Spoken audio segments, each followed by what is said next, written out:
നമ്മൾ കുറേ ദിവസങ്ങളായിട്ട് അങ്ങനെ പുറത്തൊന്നും ഇറങ്ങാറില്ല കേട്ടോ. കുറേ ദിവസങ്ങളായിട്ട് അങ്ങനെ പുറത്തിറങ്ങാത്തതുകൊണ്ട് തന്നെ എനിക്ക് ഭയങ്കര എന്താ പറയുക, വീടിൻ്റെ ഉള്ളിൽ തന്നെ ഇരിക്കുന്നത് ഒട്ടും ഇഷ്ടമില്ലാത്ത ഒരാളാണ് ഞാൻ കേട്ടോ. ഒരുപാട് ദൂരം വഴി പോകണമെന്നൊന്നുമില്ല, നമുക്കിഷ്ടമുള്ളവരുടെ കൂടെ മുറ്റത്തോട്ട് ഇറങ്ങിയാലും ഞാൻ ഭയങ്കര ഹാപ്പിയാണ് കേട്ടോ. അതായത് വീടിൻ്റെ ഉള്ളിൽ ഇരിക്കുന്നേക്കാളും ഇങ്ങനെ ഓപ്പൺ സ്പേസിൽ ഒരു ചായ കുടിക്കാൻ ഡെയിലി ആ പോയ സ്ഥലം തന്നെ ആയാലും ഞാൻ ഹാപ്പിയാണ് കേട്ടോ. അപ്പോൾ ഇത് കഴിഞ്ഞ ഇയറിലും അതിൻ്റെ മുമ്പത്തെ ഇയറിലൊക്കെ ഞാൻ ഈ ഒരു ഫ്യൂച്ചർ ഓഫ് ദി മ്യൂസിയത്തിലും ഇതിൻ്റെ ബാക്കിലുള്ള ആ ഒരു പാർക്കിലുമാണ് കേട്ടോ വന്നിട്ടുണ്ടായിരുന്നത്.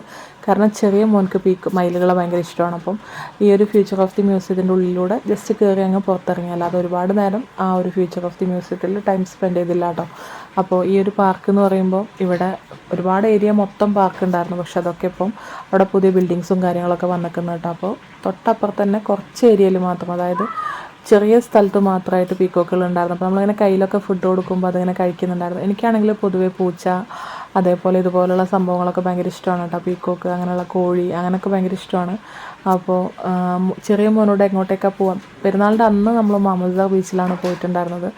ശരിക്കും പറഞ്ഞാൽ വീഡിയോ എടുക്കും, ഡെയിലി അപ്ലോഡ് ആക്കണം എന്നൊക്കെ വിചാരിക്കും, പക്ഷേ വോയിസ് ഓവർ കൊടുക്കാനും ഒക്കെ ഇപ്പോൾ ഒരു മടിയാണ് കേട്ടോ. അതായത് എന്തോ ഒക്കത്തിനും ഒരു അല്ലെങ്കിൽ എന്നും അപ്ലോഡ് ചെയ്യണമെന്ന് വിചാരിക്കുന്നത് ഞാനിപ്പോൾ ഒക്കത്തിനോടൊരു മടിയാണ്.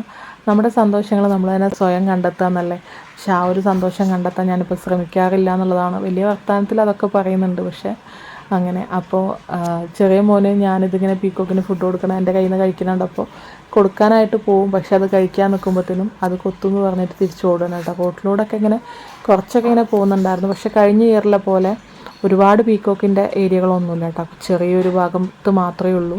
അങ്ങനെയൊക്കെ ശരിക്കും പറഞ്ഞു കഴിഞ്ഞാൽ കഴിഞ്ഞ ഇയറിലെ ആ ഒരു സന്തോഷമൊന്നും ഈ ഒരു പെരുന്നാളിനില്ല. എന്നാലും മക്കൾക്ക് വേണ്ടിയിട്ട് മക്കളുടെ കൂടെ അങ്ങനെ പുറത്തിറങ്ങിയതായിരുന്നു.